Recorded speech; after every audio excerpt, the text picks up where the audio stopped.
도대체 어디를 가시는 거야? 매일 밤 11시 반 가로등 불빛 아래로 조용히 걸어나가시는 70살 할아버지. 뒤에서 차를 몰며 은밀히 따라가는 아들의 시선 끝에 펼쳐진 건 어둠 속 공장지대에서 수상한 남자들과 만나는 할아버지의 모습이었습니다. 그리고 트럭에서 쏟아져 나오는 검은 봉지들과 붉은 액체. 과연 할아버지는 무슨 일을 하고 계신 걸까요? 한 가정에 찾아온 오해와 진실의 이야기 함께 들어보겠습니다. 저는 최민수입니다. 45살이고 중견기업에서 과장으로 일하고 있어요. 이혼 후 17살 딸 지우와 함께 살고 있는데 올해 칠순인 아버지 최태호도 함께 거주하고 계십니다. 아버지는 전직 고등학교 교감 선생님이셨는데 5년 전 어머니가 돌아가신 후 우울증을 앓고 계세요. 모든 게 시작된 건 한 달 전이었습니다. 평소 밤 9시면 잠자리에 드시던 아버지가 갑자기 야간 외출을 시작하신 거죠. 처음엔 단순히 산책이라고 생각했어요. 나이 드신 분들이 잠이 안 오면 밤에 걸으시기도 하잖아요. 그런데 패턴이 너무 정확했습니다.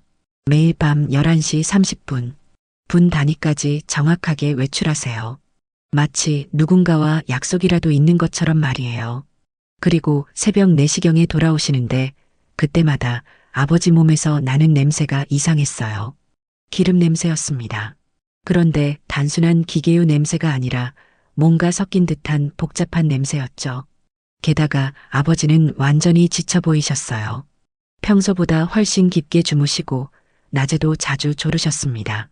더 이상한 건 갑자기 생긴 용돈이었어요. 어느 날부터 아버지가 지우에게 한 달에 300만 원씩 주기 시작하신 거예요. 할아버지, 이 돈 어디서 나온 거예요? 지우가 물어보니까 아버지는 그냥 웃으시면서 대답하셨어요. 걱정하지 마라. 할아버지가 번 돈이야. 하지만 연금으로는 절대 불가능한 금액이었습니다. 아버지 연금은 한 달에 100만 원 정도거든요. 어디서 이런 큰 돈이 나오는 건지 이해할 수 없었어요. 그러던 어느 날 밤 아버지 방에서 이상한 소리가 들렸습니다. 뭔가 뒤지는 소리 같았어요. 다음 날 아침에 살펴보니 아버지 방 분위기가 달라져 있었습니다. 평소 정리정돈을 좋아하시던 아버지 방이 어수선해 보였거든요. 며칠 후 아버지가 외출하신 사이에 방을 정리해 드리려고 들어갔습니다. 그런데 서랍 안에서 이상한 물건들을 발견했어요. 검은 비닐장갑 여러 켤레, 작은 손전등, 그리고 가장 충격적이었던 건 칼이었습니다. 칼날이 여러 개 달린 큰 박스커터가 서랍 깊숙이 숨겨져 있었어요. 이게 뭐지? 손이 떨렸습니다. 왜 아버지가 이런 물건들을 숨겨두고 계신 걸까요? 더 뒤져보니 두꺼운 현금 봉투들도 나왔어요. 100만 원권 지폐가 빼곡히 들어 있었습니다. 그날 저녁 아버지가 외출 준비를 하시는 걸 지켜봤어요. 검은 옷을 입으시고 그 비닐장갑을 끼시더군요. 그리고 박스커터를 주머니에 넣으셨습니다. 아버지, 어디 가세요? 잠깐 나갔다 올게. 이렇게 늦은 시간에 어디를요? 내가 알 필요 없어. 평소 온화하시던 아버지가 이렇게 차갑게 말씀하시는 건 처음이었어요. 뭔가 숨기고 계신다는 확신이 들었습니다. 다음 날 아침 아버지는 평소보다 더 지쳐 보이셨어요. 그리고 왼쪽 손등에 상처가 나 있었습니다. 아버지, 손 다치셨어요? 아, 이거 그냥 긁힌 거야. 하지만 단순한 긁힌 상처가 아니었어요. 뭔가에 베인 것 같은 깊은 상처였습니다. 게다가 아버지 옷에서 나는 냄새도 더 진해졌어요. 기름 냄새에 뭔가 비린내 같은 게 섞여 있었습니다. 지우도 할아버지 변화를 눈치챘나 봅니다. 아빠, 할아버지 요즘 이상하지 않아요? 맨날 밤에 나가시고 낮에는 계속 주무시고. 그러게 말이야. 저도 걱정이 되기 시작했어요. 70살 나이에 매일 밤 외출하시는 것도 그렇고 그 이상한 물건들도 그렇고 혹시 아버지가 위험한 일에 연루되신 건 아닐까요? 그날 밤도 어김없이 11시 30분에 외출하시는 아버지를 봤습니다. 검은 옷, 비닐장갑, 그리고 주머니 속에 박스커터. 이 모든 게 너무 수상해 보였어요. 창문으로 아버지가 걸어가시는 모습을 지켜봤습니다. 평소보다 걸음이 빨랐어요. 마치 누군가를 만나러 가는 것처럼 말이죠. 그리고 골목 끝에서 아버지 모습이 사라졌습니다. 그날 밤 잠이 오지 않았어요. 아버지가 무슨 일을 하고 계신 건지, 혹시 위험한 건 아닌지 온갖 생각이 머릿속을 맴돌았습니다. 새벽 4시가 되어서야 현관문 열리는 소리가 들렸어요. 살짝 방문을 열고 복도를 내다봤습니다. 아버지는 완전히 지쳐 보이셨어요. 그리고 옷에서 나는 냄새가 평소보다 더 심했습니다. 뭔가 하고 오신 게 분명했어요. 다음날 아침 식탁에서 아버지를 유심히 관찰했습니다. 손에 새로운 상처가 또 생겨 있었어요. 이번엔 오른쪽 팔뚝에 긴 상처였습니다. 할아버지, 또 다치셨네요. 지우가 걱정스럽게 말했어요. 괜찮다, 괜찮아. 할아버지는 튼튼해. 하지만 아버지 얼굴은 전혀 괜찮아 보이지 않았습니다. 눈 밑에 다크서클이 짙어졌고 평소보다 식욕도 없어 보이셨어요. 아버지, 혹시 몸이 아프세요? 병원에 가보시는 게 어떨까요? 아니야, 괜찮다고 했잖아. 아버지는 짜증스럽게 대답하시며 자리에서 일어나셨습니다.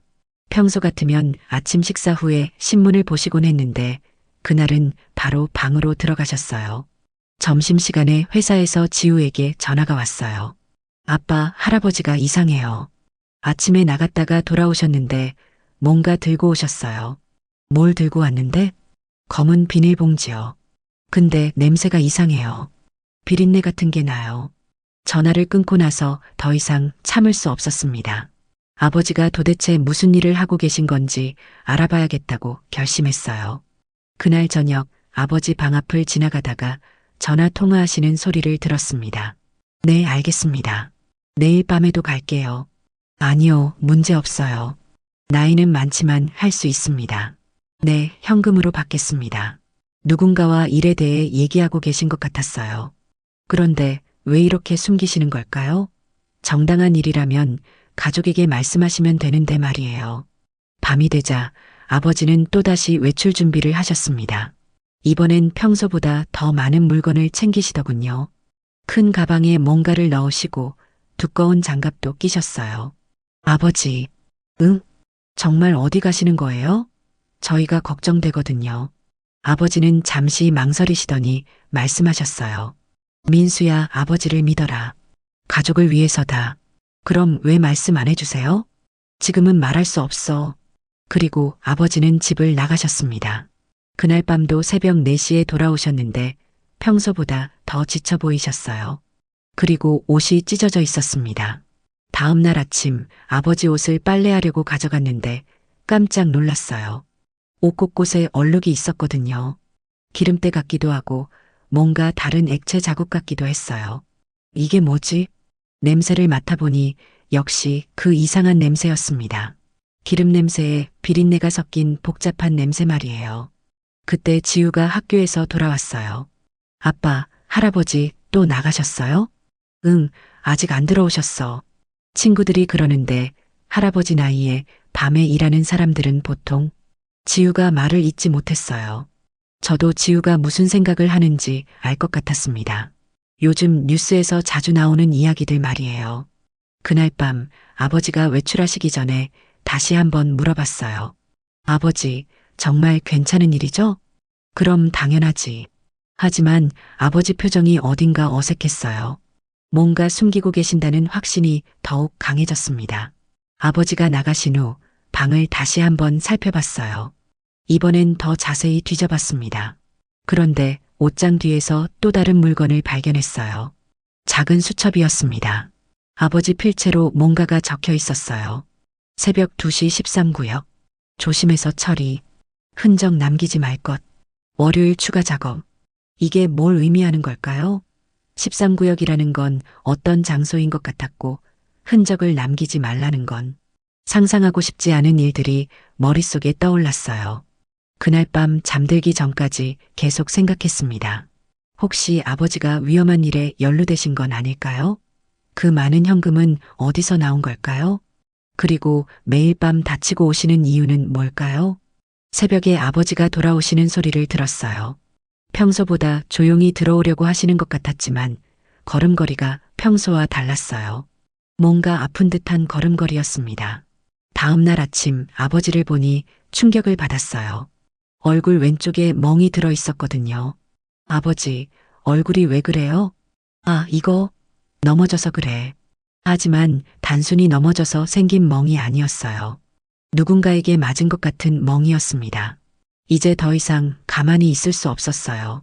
아버지가 무슨 일을 하고 계신지, 왜 이렇게 다치고 오시는지 알아봐야겠다고 결심했습니다. 그날 밤 저는 아버지를 따라가기로 결심했어요. 평소처럼 11시 30분에 외출하시는 아버지를 멀찍이 따라갔습니다. 아버지는 집에서 나와 버스 정류장으로 향하셨어요. 심야버스를 타고 어디로 가시는지 확인해야겠다고 생각했습니다. 다행히 제 차가 있어서 뒤따라갈 수 있었어요. 버스는 도심에서 점점 멀어져 공장지대 쪽으로 향했습니다. 이상했어요. 이 시간에 공장지대에 갈 일이 뭐가 있을까요? 약 40분 정도 가다가 아버지가 내리셨어요. 저도 멀찍이 차를 세우고 따라갔습니다. 주변은 완전히 어두웠어요. 가로등도 듬성듬성 있고 사람 그림자도 거의 보이지 않았습니다. 아버지는 익숙한 길을 걷듯 큰 창고 단지로 향하셨어요. 저는 숨어서 지켜봤습니다. 그런데 창고 앞에서 몇 명의 남자들이 아버지를 기다리고 있었어요. 늦었네요. 미안해. 버스가 좀 늦었어. 어둠 속에서 들리는 대화였지만 분명히 들렸습니다. 그 남자들은 아버지보다 훨씬 젊어 보였어요. 그리고 모두 검은 옷을 입고 있었습니다. 더 충격적인 건 그 다음이었어요. 트럭 한 대가 창고 앞에 섰고 그 안에서 큰 검은 봉지들이 나왔습니다. 아버지와 그 남자들이 함께 그 봉지들을 창고 안으로 옮기기 시작했어요. 그런데 봉지 하나가 찢어지면서 안에 있던 내용물이 쏟아졌습니다. 어둠 속에서도 분명히 보였어요. 붉은 액체가 바닥에 흘러내렸습니다. 조심해. 누군가 소리쳤어요. 빨리 처리해야지. 냄새 날라. 아버지도 그 붉은 액체를 치우는 일을 도우셨습니다. 그 모습을 보는 순간 온몸에 소름이 돋았어요. 도대체 저 봉지 안에 뭐가 들어있는 걸까요?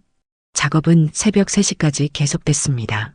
저는 차 안에서 떨리는 몸을 부여잡고 지켜봤어요. 아버지는 그 무거운 봉지들을 나르면서 몇 번이나 넘어지셨습니다. 그때마다 다른 남자들이 아버지를 일으켜 세웠어요. 할아버지, 괜찮으세요? 괜찮아, 괜찮다고. 하지만 아버지 목소리는 괜찮지 않았어요.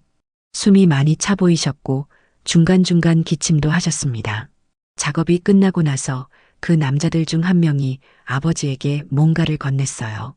두꺼운 봉투 같았습니다. 돈이 들어있는 것 같았어요. 수고하셨습니다. 내일도 나오실 수 있죠? 네, 물론이죠. 그럼 같은 시간에 봐요. 그 남자들은 트럭을 타고 사라졌고 아버지는 혼자 버스 정류장으로 걸어가셨어요. 저는 아버지가 집에 도착하기 전에 먼저 돌아가야 했습니다. 집에 도착해서도 잠이 오지 않았어요. 방금 본 광경이 계속 머릿속에 맴돌았습니다. 검은 봉지에서 흘러나온 붉은 액체, 아버지와 정체불명의 남자들, 그리고 현금이 든 봉투. 이 모든 게 뭘 의미하는 걸까요?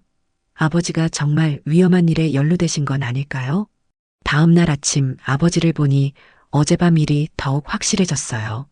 옷에서 나는 냄새가 더 심했고 손과 팔에 새로운 상처들이 생겨 있었습니다. 아버지, 어제 많이 힘드셨죠? 뭐가? 그냥 밤에 나가셨잖아요. 아버지는 날카로운 눈빛으로 저를 보셨어요. 내가 뭘 알아? 아, 아니에요. 그냥 늦게 들어오신 것 같아서요. 앞으로 아버지 일에 신경 쓰지 마라. 평소보다 훨씬 차갑게 말씀하셨어요. 뭔가 들켜서는 안 될 일을 하고 계신다는 확신이 들었습니다. 그날 오후에 지우가 학교에서 돌아와서 이상한 얘기를 했어요. 아빠, 할아버지 책상에서 이상한 메모를 봤어요. 무슨 메모? 새벽 2시 13구역이라고 적혀 있고 조심해서 처리하라고 되어 있어요. 그리고 흔적 남기지 말라고도 써 있었어요. 지우가 어제 제가 본 그 수첩 내용을 얘기하고 있었어요. 그리고 할아버지가 옷을 태우는 걸 봤어요. 옷을 태워? 네, 뒷마당에서요. 검은 비닐봉지에 옷들을 넣고 태우시더라고요. 이제 정말 심각한 상황인 것 같았어요. 왜 옷을 태우시는 걸까요? 증거를 없애려는 건 아닐까요? 그날 저녁 아버지가 또 외출 준비를 하시는 걸 봤어요. 이번엔 더 많은 물건을 챙기셨습니다. 큰 가방에 뭔가를 넣으시고 두꺼운 장갑도 여러 켤레 챙기셨어요. 아버지, 오늘은 좀 쉬시면 안 될까요? 너무 피곤해 보이세요. 안 돼. 가야 해. 왜요? 무슨 일이 그렇게 급한데요? 내가 알 필요 없다고 했잖아. 아버지가 소리를 지르셨어요. 평생 저에게 소리 한 번 지르신 적 없는 아버지가 말이에요. 지우도 깜짝 놀라서 방에서 나왔어요. 할아버지, 왜 그러세요? 아니야, 지우야. 할아버지가 잠깐 흥분했어. 아버지는 지우에게는 다시 온화하게 말씀하셨지만 저를 보는 눈빛은 여전히 차가웠어요. 그날 밤에도 아버지를 따라갈까 생각했지만 들킬 위험이 있어서 포기했어요. 대신 집에서 기다리면서 아버지가 돌아오시는 시간을 체크했습니다. 새벽 4시 10분. 평소보다 늦었어요. 그리고 현관문이 열리는 소리가 평소와 달랐습니다. 뭔가 조심스럽게 들어오시는 것 같았어요. 복도로 나가서 살짝 봤는데 아버지 모습에 깜짝 놀랐어요. 옷이 많이 더러워져 있었고 얼굴에도 흙 같은 게 묻어 있었습니다. 그리고 다리를 절뚝거리며 걸으셨어요. 아버지, 괜찮으세요? 민수야, 왜 안 자고 있어? 걱정돼서요. 다리 다치셨어요? 아니야, 그냥 좀 삐끗했어. 하지만 단순히 삐끗한 게 아니었어요. 분명히 어딘가 다치신 것 같았습니다. 다음 날 아침 아버지는 평소보다 훨씬 늦게 일어나셨어요. 그리고 아침 식사도 거의 드시지 않았습니다. 아버지, 병원에 가보시는 게 어떨까요? 괜찮다고 했잖아. 하지만 어제 다리를. 그만해. 또 소리를 지르셨어요. 점심시간에 회사에서 집에 전화를 했어요. 지우야, 할아버지는 뭐하고 계시니? 계속 주무세요. 아침부터 지금까지 안 나오셨어요. 많이 아프신 것 같니? 네, 중간중간 신음소리도 나더라고요. 이제 더 이상 두고 볼 수 없었어요. 아버지가 무슨 일을 하고 계신지, 왜 이렇게 다치고 오시는지 반드시 알아내야겠다고 결심했습니다. 그날 저녁 아버지에게 직접적으로 물어봤어요. 아버지, 솔직히 말씀해 주세요. 도대체 무슨 일을 하고 계시는 거예요? 왜 자꾸 그런 걸 물어봐? 걱정되니까요. 매일 밤 나가서 다치고 오시고, 이상한 물건들 숨겨두시고, 옷까지 태우시고, 이게 정상인가요? 아버지는 잠시 말이 없으셨어요. 그러더니 한숨을 크게 쉬셨습니다. 민수야, 아버지를 믿어라. 어떻게 믿어요? 이런 상황에서 어떻게 믿으라고 하세요? 지금은 말할 수 없어. 아버지는 더 이상 대답하지 않으셨어요. 그냥 방으로 들어가셨습니다. 그날 밤 아버지는 평소보다 더 조용히 외출하셨어요. 마치 저희가 눈치채지 않기를 바라는 것처럼 말이죠. 저는 다시 한번 따라가기로 결심했습니다.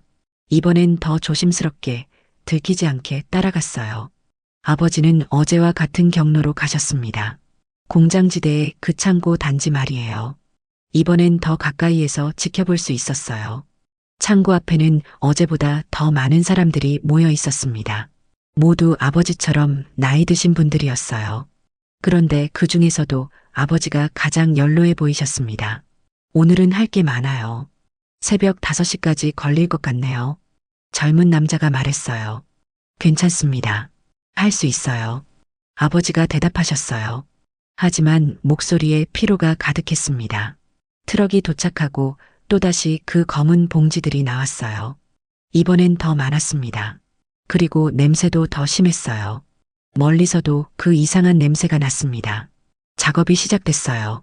아버지는 다른 사람들보다 훨씬 힘들어 하셨습니다. 무거운 봉지를 들다가 몇 번이나 비틀거리셨어요. 그때 또 다른 봉지가 찢어졌어요. 빨리 치워. 경찰 순찰 시간이야. 누군가 다급하게 소리쳤어요. 경찰? 왜 경찰을 피해야 하는 거죠? 정당한 일이라면 경찰이 와도 상관없을 텐데 말이에요. 아버지와 다른 작업자들은 서둘러 그 액체를 치웠어요. 그리고 찢어진 봉지를 다른 봉지로 다시 포장했습니다. 작업은 정말 새벽 5시까지 계속됐어요. 아버지는 완전히 지쳐서 벽에 기대어 서 계셨습니다. 오늘 수고 많으셨어요. 그 젊은 남자가 아버지에게 또 두꺼운 봉투를 건넸어요. 내일은 좀 쉬시는 게 어떨까요? 너무 힘들어 보이세요. 아니에요. 내일도 나올게요. 하지만 돈이 필요해요. 손녀 학원비가. 아버지 목소리가 떨렸어요. 그 순간 가슴이 먹먹해졌습니다. 지우를 위해서 이런 일을 하고 계시는 거였어요. 하지만 그래도 이해할 수 없었어요. 왜 이렇게 수상한 일을 하시는 걸까요? 왜 가족에게 말씀하지 않으시는 걸까요? 아버지가 집으로 돌아가시는 길에 저는 먼저 집에 도착했어요. 그리고 아버지를 기다렸습니다. 새벽 5시 30분 아버지가 돌아오셨어요. 이번엔 정말 심각해 보이셨습니다. 얼굴이 창백하고 걸음걸이도 많이 불안정했어요. 아버지, 현관에서 아버지를 기다리고 있던 저를 보고 깜짝 놀라셨어요. 민수야, 왜 여기 있어? 아버지, 이제 정말 말씀해 주세요. 도대체 무슨 일을 하고 계시는 거예요? 지우도 상황이 심각하다는 걸 눈치챘나 봅니다. 할아버지, 정말 무슨 일 하세요? 저도 궁금해요. 아버지는 지우를 보시더니 눈물을 글썽이셨어요. 지우야, 할아버지는. 그때 갑자기 아버지가 쓰러지셨어요. 아버지, 할아버지. 저와 지우가 동시에 소리쳤어요. 아버지는 의식을 잃으신 채 바닥에 쓰러져 계셨습니다. 응급실에서 기다리는 시간이 정말 길게 느껴졌어요. 의사 선생님이 나오시기까지 2시간 정도 걸렸는데 그 시간 동안 온갖 생각이 다 들었습니다. 과로와 스트레스로 인한 일시적 기절입니다. 다행히 큰 문제는 없어요.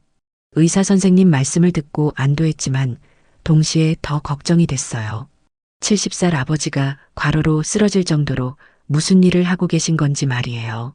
하지만 환자분 몸 곳곳에 상처가 많네요. 어떻게 다치신 건가요? 의사 선생님이 물어보셨어요. 그게 저희도 잘 모르겠어요.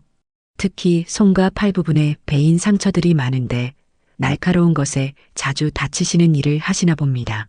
아버지가 깨어나신 후에 병실에서 다시 한번 대화를 나눴어요. 아버지, 이제 정말 말씀해 주세요. 더 이상 숨길 수 없잖아요. 민수야, 의사 선생님도 이상하다고 하셨어요. 이런 상처들이 어떻게 생긴 건지 말이에요. 아버지는 한참 동안 천장을 바라보시더니 말씀하셨어요. 정말 나쁜 일은 아니야. 그럼 뭐예요? 하지만 지금은 말할 수 없어. 조금만 더 기다려줘. 언제까지요? 아버지가 쓰러질 때까지 기다리라는 거예요? 한 달만 더 기다려줘. 왜 한 달인지 이해할 수 없었지만 아버지가 병원에 누워 계신 상황에서 더 이상 추궁할 수는 없었어요. 집에 돌아온 후 지우와 이야기를 나눴어요. 아빠, 할아버지 정말 괜찮을까요? 응, 의사 선생님이 큰 문제 없다고 하셨잖아. 그게 아니라 할아버지가 하시는 일 말이에요. 지우도 뭔가 이상하다는 걸 느끼고 있었어요. 친구들이 그러는데 요즘 나이 드신 분들이 돈 때문에 이상한 일 하는 경우가 많대요. 무슨 이상한 일? 불법적인 일들이요. 특히 밤에 하는 일들은 대부분 그런 거래래요. 다음 날 아버지는 퇴원하셨지만 여전히 외출하려고 하셨어요. 아버지, 몸이 아직 회복 안 됐잖아요. 괜찮아. 하루 쉬었으니까 됐어. 안 돼요. 며칠은 쉬셔야 해요. 안 돼. 가야 해. 또 소리를 지르셨어요. 그리고 무리해서 외출 준비를 하셨습니다. 왜 그렇게 급하세요? 하루 이틀 쉰다고 뭐가 어떻게 되는 거예요? 내가 뭘 알아. 하루 안 나가면 다른 사람이 내 자리를 차지해. 자리? 무슨 자리를 말씀하시는 걸까요?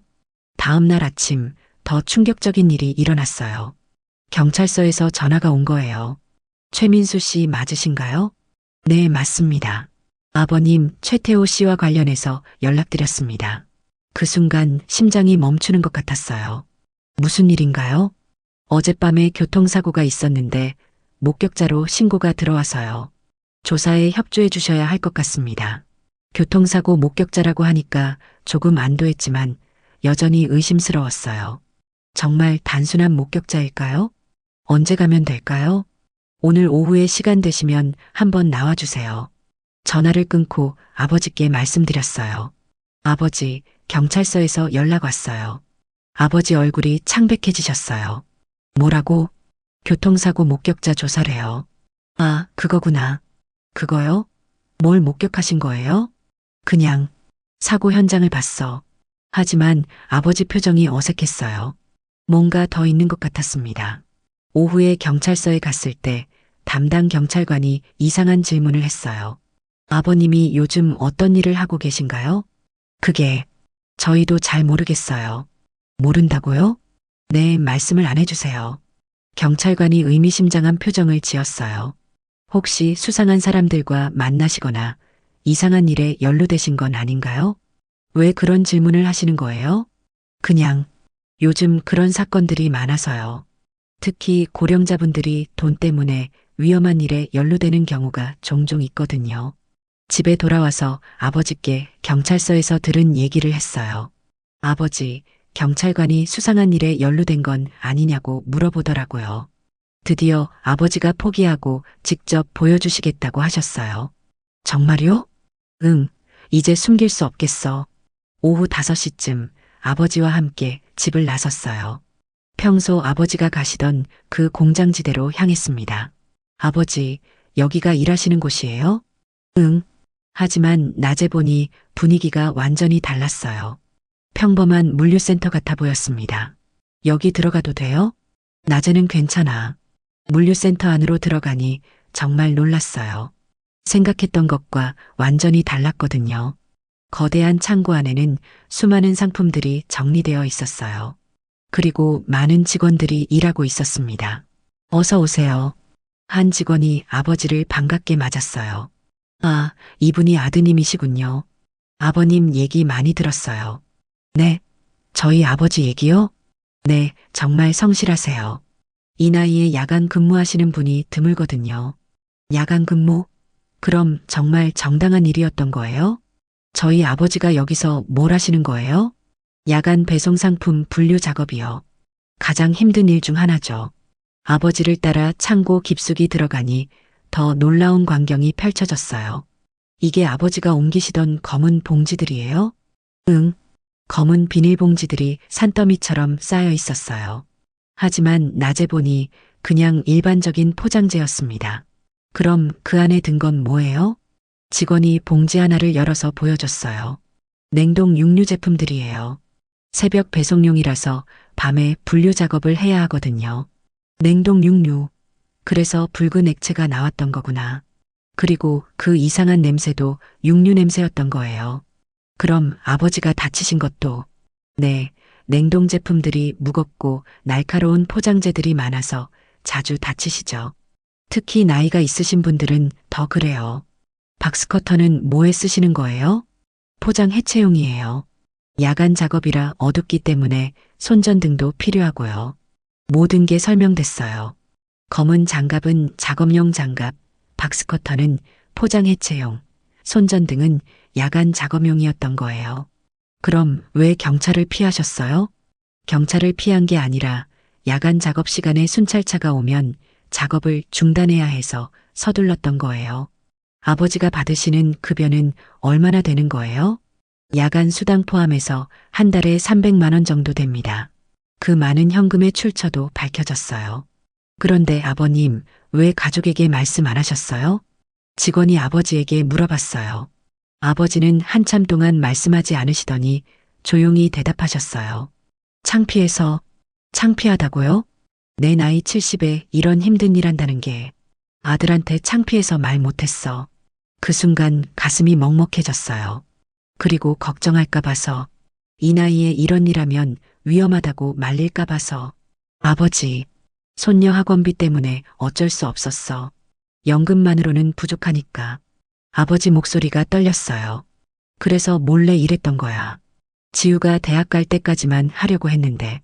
아버님 정말 대단하세요. 직원이 감탄하며 말했어요. 이 나이에 야간 중량물 작업하시는 분이 거의 없거든요. 젊은 사람들도 힘들어하는 일인데. 그래서 자주 다치시는 거군요. 네, 처음엔 말렸는데 워낙 열심히 하셔서 오히려 젊은 직원들이 배우고 있어요. 그때 다른 직원 한 분이 다가와서 말했어요. 아, 최태호 씨 아드님이시군요. 아버님 정말 성실하세요. 네, 저희가 모범 시니어 직원상 드리려고 했는데 가족분들께 알려드리고 싶었거든요. 모범 직원상이요? 네, 이번 달이 마지막 근무라고 하셔서 퇴직 기념으로 시상식을 준비했어요. 아버지를 보니 눈물을 글썽이고 계셨어요. 아버지, 정말 대단하세요. 민수야, 미안해. 걱정 끼쳐서. 아니에요. 제가 미안해요. 의심해서. 그 순간 지금까지의 모든 오해가 풀렸어요. 아버지는 범죄자가 아니라 가족을 위해 묵묵히 희생하고 계신 분이었던 거예요. 그런데 아버지, 왜 이제 그만두시는 거예요? 나이가 너무 많아서 더 이상 몸이 따라주지 않아. 그리고 가족들이 걱정하는 것도 보기 힘들어서 아버지는 정말 우리를 생각해서 일을 그만두려고 하신 거였어요. 그날 저녁 집에 돌아와서 지우에게 모든 걸 설명해 줬어요. 정말요? 할아버지가 그런 일을 하고 계셨어요? 응, 너 때문에. 저 때문에요?